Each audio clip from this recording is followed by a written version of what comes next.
Here are the books to read for 2020.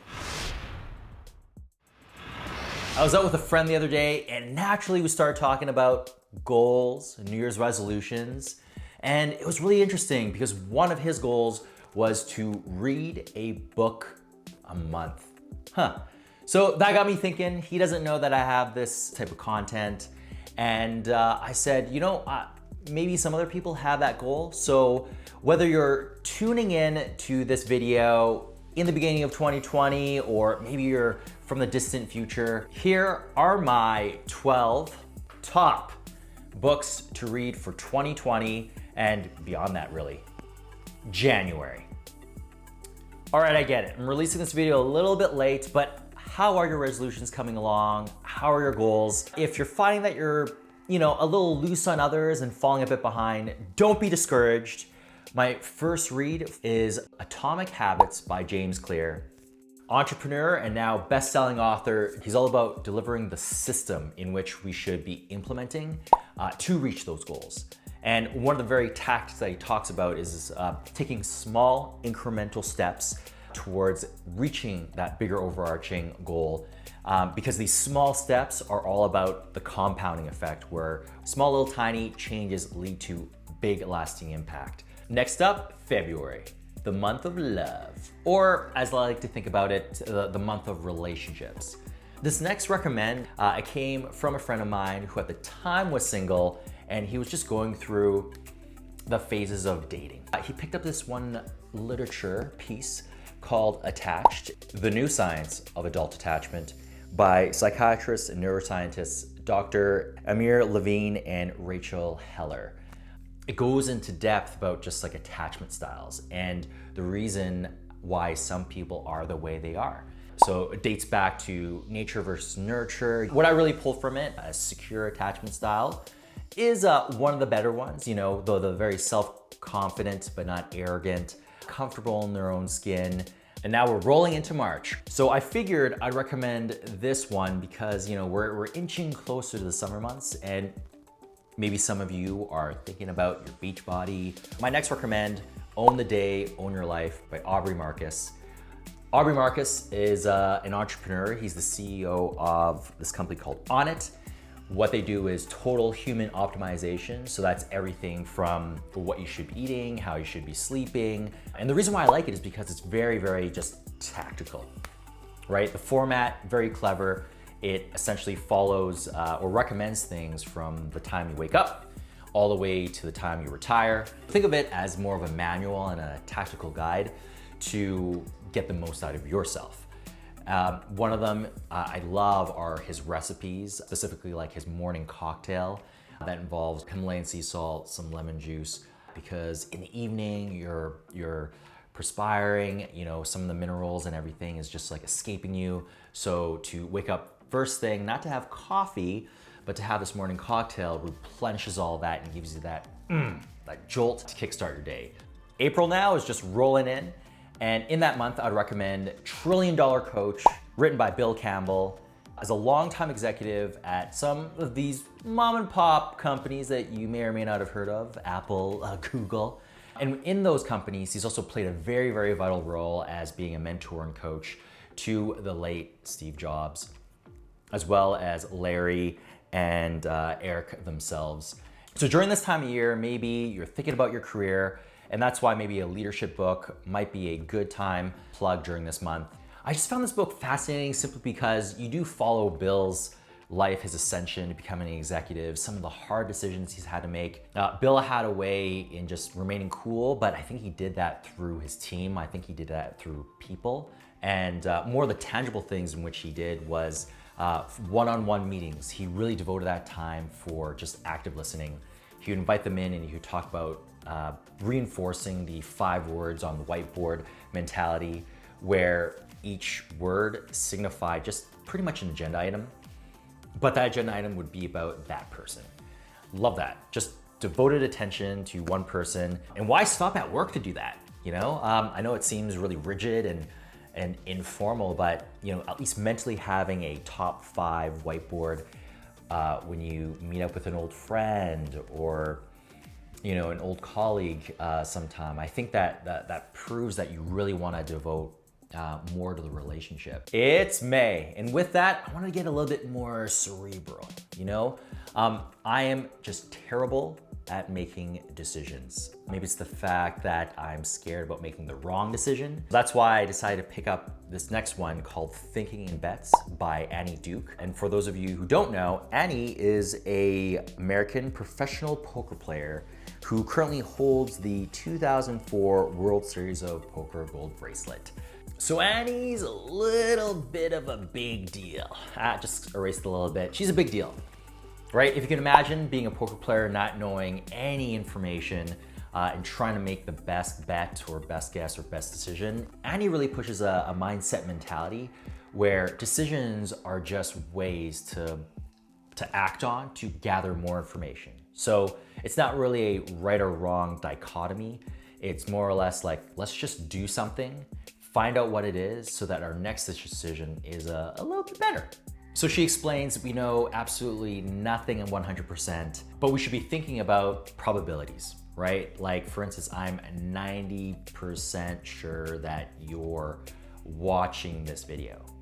But hey, there could be the 10% that you're just listening to it. Thinking in probabilities, thinking in terms of gathering information and not making right or wrong decisions is the way for us to make decisions. June. Our mid-year check-in. How are those goals and resolutions? Are we overachieving? Are we falling short and maybe a few are fading?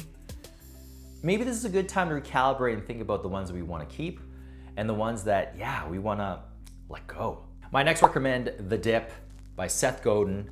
Seth is a best-selling author. He wrote The Purple Cow, Tribes, and more recently, This Is Marketing.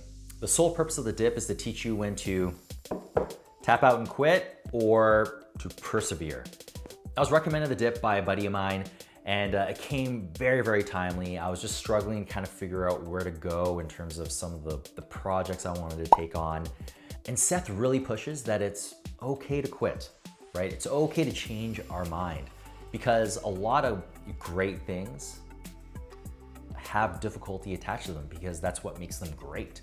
Thus the dip, right? The dip that we have to go through, we have to really calibrate within ourselves if it's in us, if it's worth our time and effort to go all in, to persevere and get through it, or it's okay to just pack our bags and just shift to the next thing. And what he really promotes is just doing. Just keep on doing, keep on tackling, and keep on discovering what we were kind of meant to do for ourselves. I wouldn't say that there's a lot of hard tactics, but it's such a small read, and Seth is such a great writer. You'll breeze through it. July. By now, you've probably gone through 6 months of business, self-help, and mindset literature. I figured we could take a little bit of a break, and that's why I recommend Born a Crime by Trevor Noah. You may have heard of him. He's the host of The Daily Show on Comedy Central.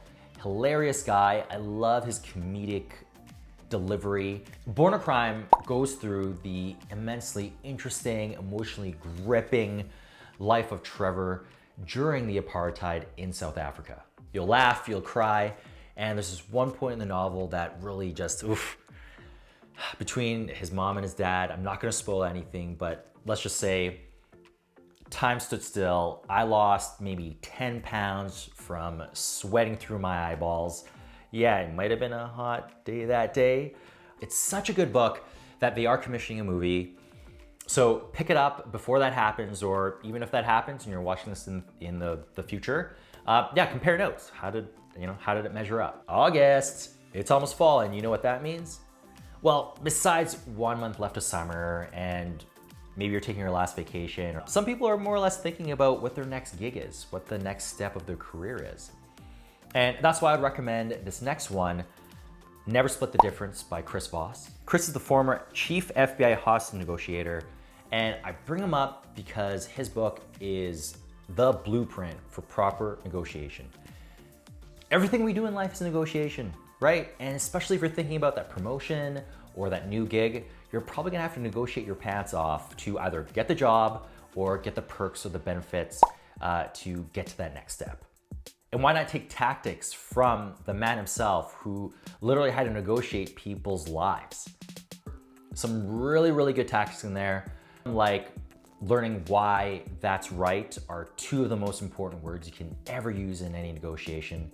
It comes back to empathy. How do you show empathy towards the other party so that they know you're not just trying to screw them over, you have a vested interest, and even if they don't care, giving them that human aspect so that they can at least move a little bit closer towards the middle. September, let's switch it up into a more mindset-focused type of recommendation. Some people might be a little bit glum, going back to school, the warm summer months are gone. And that's why Can't Hurt Me is gonna be the recommended book for September.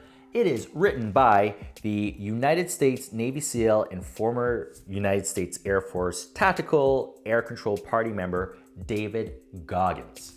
It's a motivational book that goes through David's earlier life where he was just lost. He was overweight, he didn't have any ambitions, to finally saying, screw it, I am going to not be a statistic. I wanna do good for myself, for my family. A lot of great tactics in this book, one of them being the cookie jar method, and that's where you legitimately get a cookie jar and you write down all of your failures or successes on pieces of paper.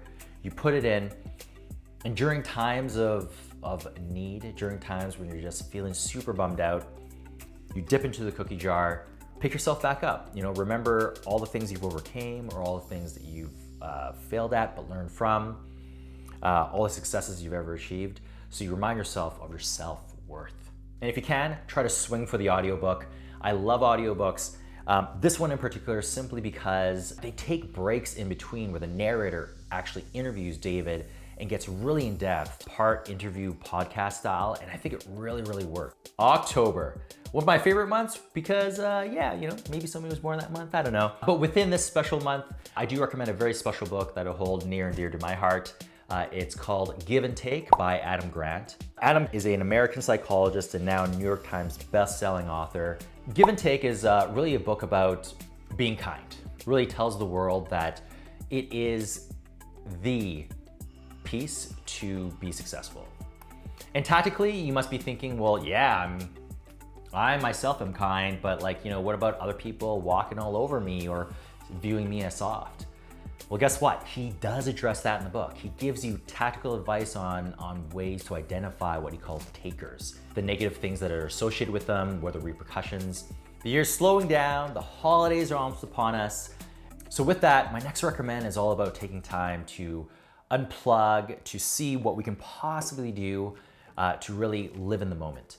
Digital Minimalism is the recommend, and it's written by Georgetown professor Cal Newport, who's also a best-selling author of Deep Work. The biggest thing with digital minimalism is all about attention.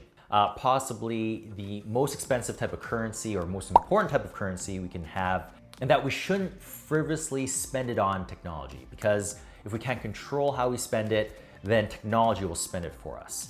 AKA, how much time do you spend on Facebook or any of those other big social media sites?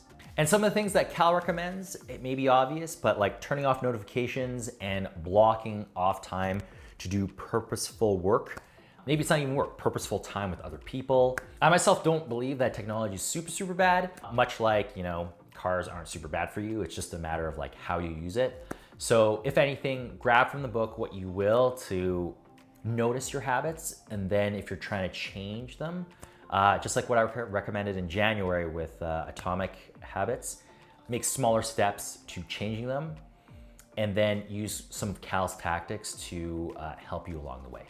And that leaves fa la la la la la la la December, yes. And to end off the year, I figured that why not suggest something that helps us forecast and think about what could be on the horizon.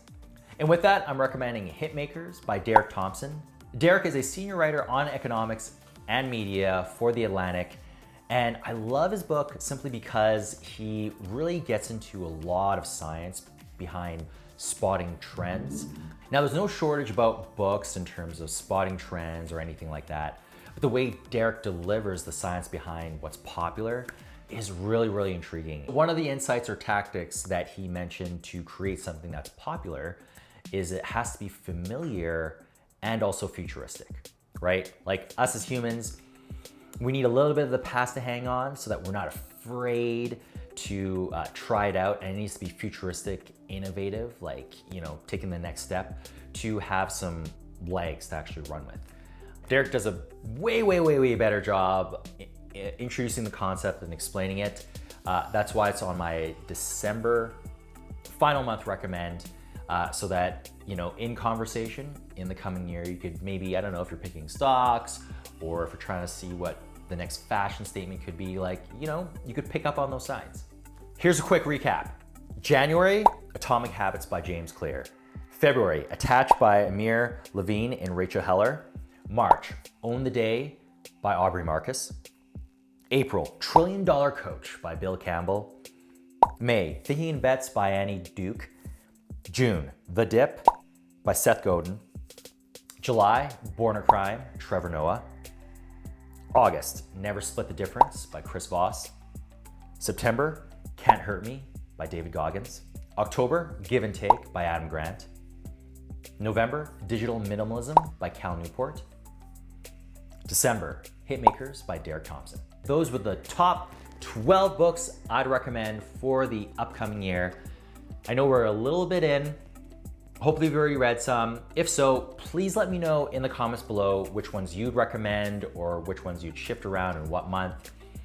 Also, which ones you agree with. I would love some recommendations myself as I'm cataloging my upcoming year's worth of reads. Thank you so much for tuning in.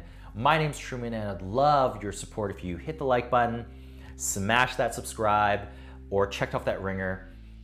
Any one or maybe three really helps and supports all this material. So yeah, until then, have a great day, great evening, wherever you are, and I'll see you in the next video.